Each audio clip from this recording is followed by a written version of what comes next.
यूहन्ना का प्रकाशित वाक्य 16वां अध्याय। फिर मैंने मंदिर में किसी को ऊंचे शब्द से उन 7 स्वर्गदूतों से यह कहते सुना कि जाओ, परमेश्वर के प्रकोप के 7 कटोरों को पृथ्वी पर उंडेल दो।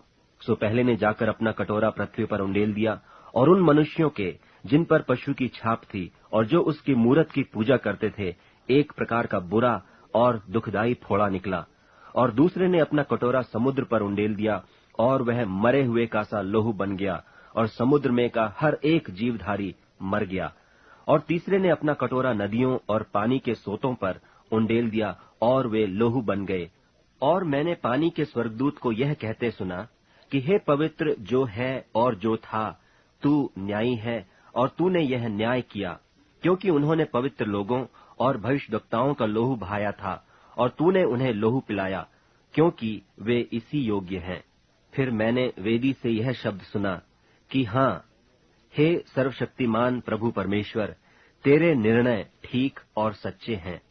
और चौथे ने अपना कटोरा सूर्य पर उंडेल दिया, और उससे मनुष्यों को आग से झुलसा देने का अधिकार दिया गया, और मनुष्य बड़ी तपन से झुलस गए, और परमेश्वर के नाम की, जिससे इन विपत्तियों पर अधिकार है, निंदा की, और उसकी महिमा करने के लिए मन न फिराया।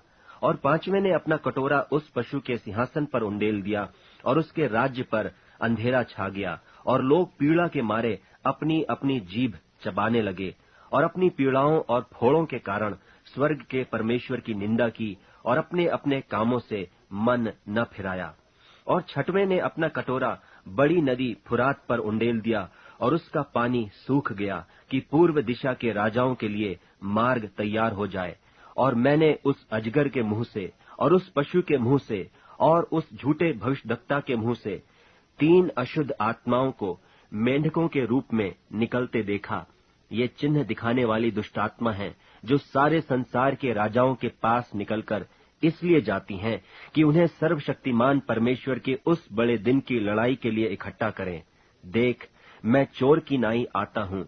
धन्य वह है जो जागता रहता है और अपने वस्त्र की चौकसी करता है कि नंगा न फिरे, और लोग उसका नंगापन न देखें। और उन्होंने उनको उस जगह इकट्ठा किया जो इब्रानी में हर मगिदोन कहलाता है। और 7वें ने अपना कटोरा हवा पर उंडेल दिया, और मंदिर के सिंहासन से यह बड़ा शब्द हुआ कि हो चुका। फिर बिजलियां और शब्द और गर्जन हुए, और एक ऐसा बड़ा भूइंडोल हुआ कि जब से मनुष्य की उत्पत्ति पृथ्वी पर हुई, तब से ऐसा बड़ा भूइंडोल कभी न हुआ था।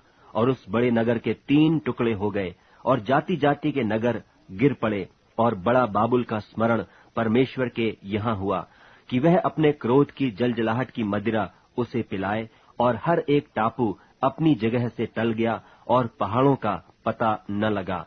और आकाश से मनुष्यों पर मन मन भर के बड़े ओले गिरे।